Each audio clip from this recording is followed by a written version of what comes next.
বাগেরহাট জেলা শাখার সংগ্রামী অ্যাসিস্ট্যান্ট সেক্রেটারি অধ্যাপক ইকবাল হোসেন উপস্থিত আছেন।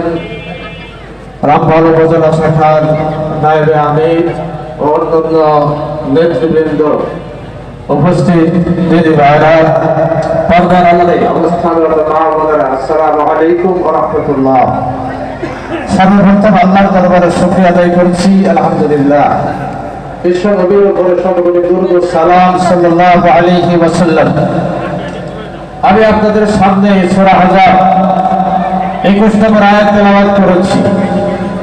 আল্লাহ রাব্বুল আলামিন বিশ্বনবী মুহাম্মদুর রাসূলুল্লাহ সাল্লাল্লাহু আলাইহি ওয়াসাল্লামকে গোটা বিশ্ব জাতির সামনে আদর্শের মডেল হিসেবে পেশ করেছেন এবং বিশ্বনবী মুহাম্মদ সাল্লাল্লাহু আলাইহি ওয়াসাল্লামের আদর্শ গ্রহণের নির্দেশ প্রদান করেছেন। দুঃখের বিষয়, সত্য কথা যেটা কালো যুগের পরিক্রমায় আমাদের সামনে এক একজন নেতা আবির্ভূত হয়েছেন, তার আদর্শ আমাদের সামনে পেশ করেছেন। আমরা সেই আদর্শ গ্রহণ করেছি, যদিও সেই আদর্শহীনতার মধ্যে বিলীন হয়ে গেছে। সেই আদর্শের মধ্যে ইসলামের কোন চিহ্ন নাই, নাম নিশান নাই, অথচ আমরা সেই আদর্শহীন নেতার আদর্শ গ্রহণ করেছি। ভাইরা আমার, আপনাকে আমাকে মনে রাখতে হবে, আপনি যদি রাসূল সাল্লাল্লাহু আলাইহি ওয়াসাল্লামের আদর্শ পরিত্যাগ করে এই পৃথিবীর কোন আদর্শহীন নেতার আদর্শ গ্রহণ করেন, আদরতে আখিরাতে আপনাকে জাহান্নামী হতে হবে। আল্লাহ রাব্বুল আলামিন সূরা আস-সাফফাত 22 থেকে 25 নম্বর আয়াতে বলেছেন, ওয়াসুরুল লাযীনা যালামু ওয়া আযওয়াজুহুম আমা কানু ইয়াবুদুনা মিন দুনিল্লাহি ফাহাদুহুম ইলা সিরাতিল জাহিম। কিয়ামতের ময়দানে আল্লাহ রাব্বুল আলামিন সেই আদর্শহীন নেতা, আদর্শহীন কাদার বাহিনী এবং তাদের অনুসারীদেরকে গ্রেফতার করার নির্দেশ দিয়ে বলবেন, ফাহাদুহুম ইলা সিরাতিল জাহিম, ওদেরকে নেতা সহ কাদার সহ অনুসারী সহ জাহান্নামের দিকে পরিচালিত করো। আমি আপনাদের কাছে জিজ্ঞেস করতে চাই, আমার প্রিয় নবী বিশ্ব নবী মুহাম্মদ সাল্লাল্লাহু আলাইহি ওয়াসাল্লামকে আদর্শ নেতা হিসেবে না মেনে কোন আদর্শহীন নেতার আদর্শ মানতে প্রস্তুত আছেন কিনা? আছেন?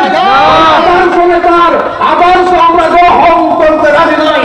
পরের সাথে একটি কথা বলতে চাই, বিশ্ব নবী মুহাম্মদ রাসূলুল্লাহ সাল্লাল্লাহু আলাইহি ওয়াসাল্লামকে যে উদ্দেশ্যে প্রেরণ করা হয়েছিল, ওয়াল্লাযী আরসালা রাসূলাহু বিল হুদা ওয়া দীনিল হক লিইয়ুযহিরাহু আলা দ্বীনি কুল্লিহি ওয়ালাউ কারিহাল মুশরিকুন, সেই সত্তা যিনি তার রাসূলকে পাঠিয়েছেন হেদায়েত এবং হক, দ্বীনে হক দিয়ে, যাতে করে পৃথিবীতে মানুষের তৈরি করা মতবাদ, ধর্ম নিরপেক্ষতাবাদ, সমাজতন্ত্র, যত মন্ত্রতন্ত্র আছে সকল মন্ত্রতন্ত্র মতাদর্শের উপরে এই দ্বীনে হককে বিজয়ী করার জন্যই রাসূলকে আপনার পাঠানো হয়েছে।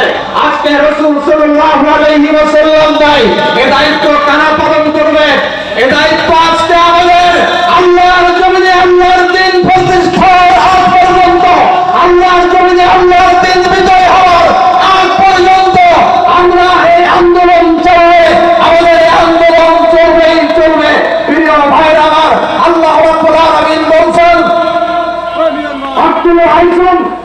আল্লাহ রাব্বুল আলামিন বলছেন কোরআনুল কারীমের মধ্যে এই সংগ্রাম চলবে, আয়াতুদ্দিন আল্লাহ, যতক্ষণ পর্যন্ত দিন এই পৃথিবীতে প্রতিষ্ঠিত না হয়, সুতরাং আমাদের আন্দোলন চলবে।